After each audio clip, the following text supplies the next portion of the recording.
How's it going, everyone? Welcome back to the channel. So hunting boots are something that you shouldn't have to watch review videos on very often in your life. A good pair of boots should last you years, not seasons. I take a little bit of an issue with the guys that, they talk about these boots that they love and they're like, yeah, I used them all season. I can't wait to get another pair next year, or something along those lines. And like, this is a tough boot. I used it all year, bird hunting in North Dakota. And it's like, I mean, bird hunting in North Dakota, the boot should last like your lifetime, right? So I get it. People are hard on boots. People, some people are tougher on boots than others. I totally understand that. It just seems like our level of acceptance of inferior product has gone up in recent years, and we're paying two, three, four, $500 for boots that just simply aren't worth it. So that being said, I want to talk about the Lowa Tibet GTX. You might say Lowa, you might say Lowa. I'm going to say Lowa. This is one of those boots that you buy once, cry once, at least for me, for quite a while. It's not an inexpensive boot. It's not cheap made, but it's a quality boot. So I picked this pair of boots up in 2017 for an elk hunt in Idaho. Now, granted, I don't get a lot of opportunity to justify wearing this pair of boots, right? It's a stiff boot. If you've never used a stiff boot, I highly suggest you try them out.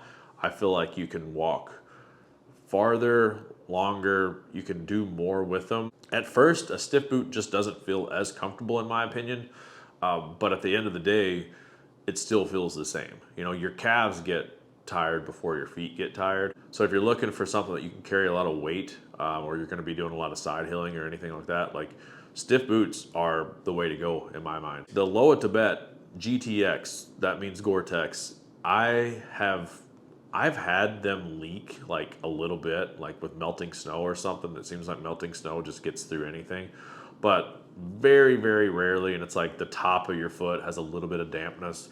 Nothing, like, not a big deal, right? And I've literally had them, walking through creeks and running water, no issues. So like that alone says a lot, because trying to find a boot these days that's actually waterproof is like way harder than it should be. It's like you have to get rubber, and even then you get a rubber boot and that thing's going to fall apart in a month. So like it's just super frustrating. So the reason I wanted to talk about this boot right now is because I paid, I want to say $395 for this pair of boots, which really, really hurt when I was used to buying $100 Danners or something like that.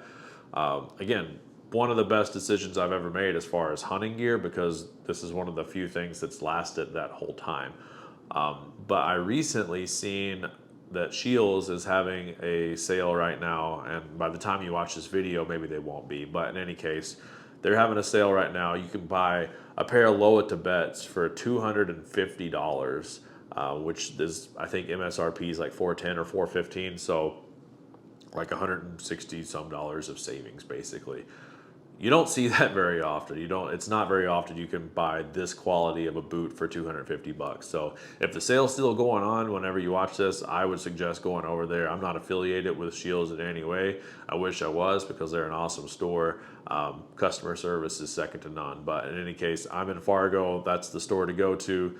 And if you're anywhere near Scheels or jump online, if you can find these boots for 250 bucks, I would highly recommend it. Again, just a little bit about them. They are a mid-height. They're not low. They're not tall. They're just kind of a good all-arounder.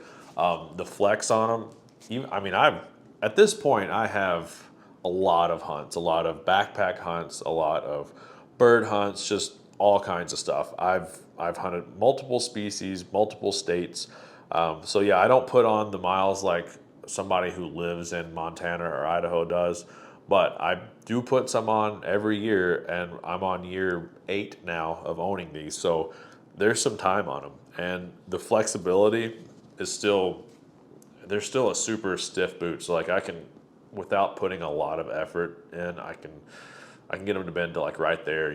They're not like a tennis shoe where you're just going to fold it up. Like they're super stiff, and that's after a lot of breaking in.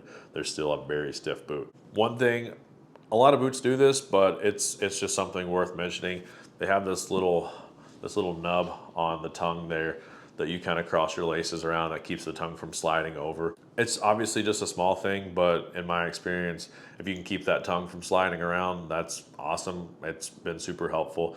The laces have been super strong. I've never had one rip, break, fray. The boot is just absolutely bulletproof. So looking over these boots, the only thing that I can find is the rubber, I think it's the rubber rand is what it's called.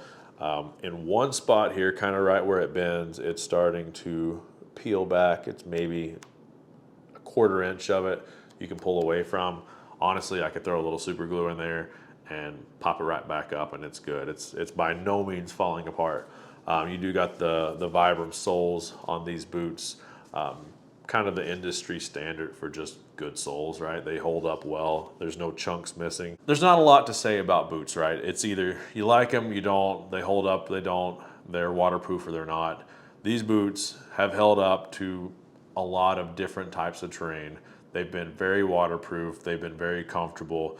They haven't fallen apart like just about every other stinking boot I've tried. Boots are a place where you spend the money and you just, you know, suck it up, spend it. You're not gonna regret it if you make the right choice. In my opinion, in the last 8 years, this is probably one of the best investments I've made for my hunting kit is these Lowa Tibets. They've lasted better than anything else I've bought as far as boots go. So I'm not sure if anyone found that video interesting. I hope you did. I was hesitant to make it because I'm like, who cares about what I think about my boots, right? But it's something I'm passionate about because if something holds up well in this day and age, you know, and lasts and, you know, you're getting your money's worth, I feel like I should talk about it and let you at least know my experience. A lot of higher end boot companies are coming up now that I've actually tried and haven't had as good of experiences with. I've had some pretty expensive Italian made boots that leak basically immediately. I won't name names, but you could probably figure out who I'm talking about. These things have just been super solid, so I feel like I should tell you about it. If you didn't find this video enjoyable, I'm sorry, and I would love to know what you would like to see moving forward in this year because I'm going to try to put a lot more effort into YouTube now. Working on a studio at the house. I'm at work right now, just trying to make this work for now. But let me know what you want to see, what kind of gear reviews you want to see for 2025, and I'll do my best to make it happen. If you made it to this part of the video, I appreciate you sticking around to the end. Let me know in the comment section what kind of boots you are running this year, and if you've ever tried the Lowas.